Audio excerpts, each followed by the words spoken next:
ভাষা সৈনিক আব্দুল মতিন, যিনি আমাদের এই ভাষা আন্দোলনের সময়ে অত্যন্ত গুরুত্বপূর্ণ ভূমিকা পালন করেছিলেন।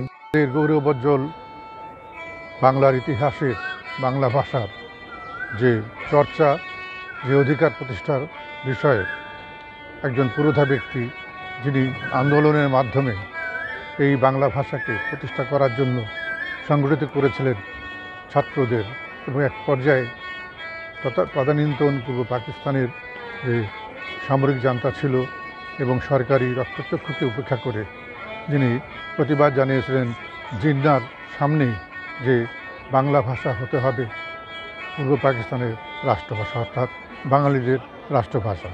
সেই থেকে কিন্তু উত্তাপ ছড়িয়ে পড়ে এবং রাজপথে নেমে আসে ছাত্ররা, প্রতিবাদে ঝড় তুলে। এভাবেই ভাষা মতিন নামে তিনি খ্যাতি লাভ করেন।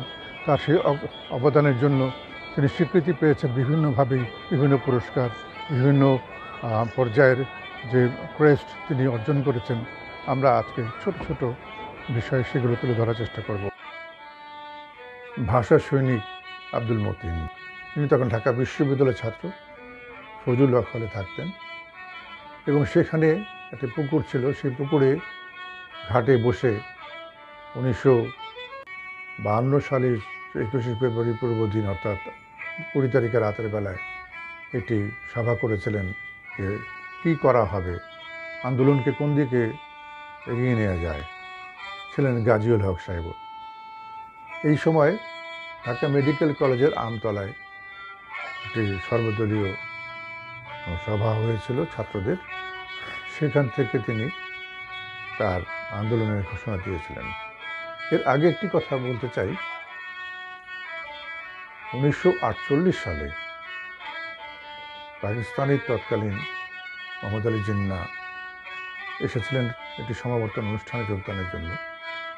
সেই অনুষ্ঠানে জিন্নাহ ঘোষণা দিয়েছিলেন যে পাকিস্তানের রাষ্ট্রভাষা হবে উর্দু। তখন তিনি প্রতিবাদ জানিয়েছিলেন এবং পরবর্তীতে পর্যায়ে সংগঠিত করে এই প্রতিবাদটাকে আরও সোচ্চার করেছেন, রাজপথে নামিয়ে এনেছেন এবং সরকারকে বাধ্য করেছেন এই বাংলা ভাষার যে দাবিটাকে আদায় করে নিতে। আমার সাথেও এই ভাষা সৈনিকের হৃদ্যতা বেশ গড়ে উঠেছিল। তার দু একটি ঘটনা এখানে তুলে ধরতে চাই। ঢাকা বিশ্ববিদ্যালয়ের তার যে কার্যক্রম, ছাত্র হিসাবে, সংগ্রামী নেতা হিসাবে, এবং সর্বোপরি তার যে সারা জীবনের যে অর্জন, যে ত্যাগ তিতিক্ষা, তার স্বীকৃতি দেওয়ার জন্য ঢাকা বিশ্ববিদ্যালয় 2008 সালে তাকে ডক্টর অফ লিটারেচার, অর্থাৎ সম্মানসূচক ডক্টর ডিগ্রি দেওয়ার সিদ্ধান্ত গ্রহণ করে।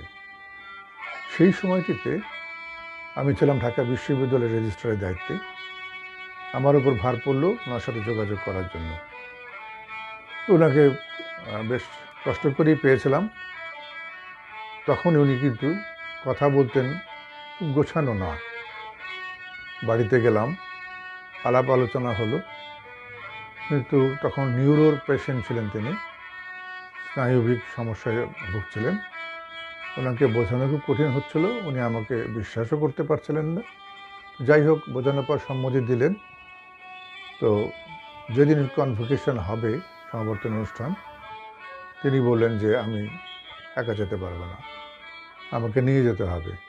তখন আমি ওনাকে কিন্তু বাসা থেকে আমার বাসায় নিয়ে এসেছিলাম এবং এখানে নিয়ে এসে উনি একটু সময় নিলেন, কনভোকেশনের যে পোশাক সেটি পরলেন, চা খেলেন।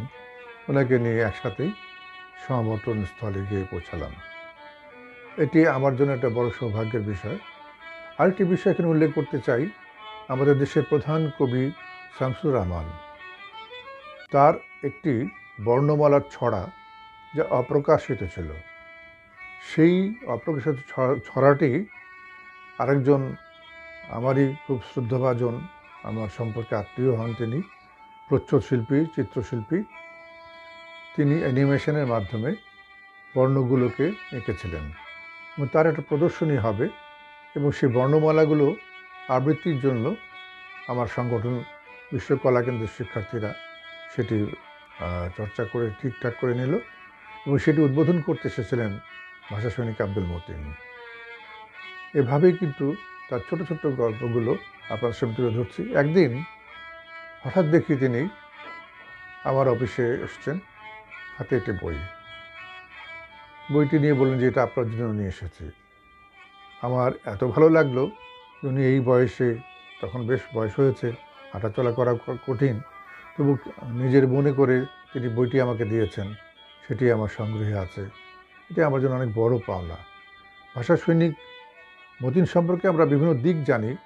তিনি কিভাবে সংগ্রামে ঝাঁপিয়ে পড়েছিলেন, কিভাবে নির্যাতিত হয়েছিলেন, কিভাবে সংগঠনের ক্ষেত্রে তিনি দিন রাত কাজ করেছেন, সেগুলো সবই জানি, অনেকেই জানেন। আমার সাথে সম্পর্কটাই কিন্তু আজকের এই ভাষা সৈনিক সম্পর্কে বলাটাই মূল উদ্দেশ্য ছিল।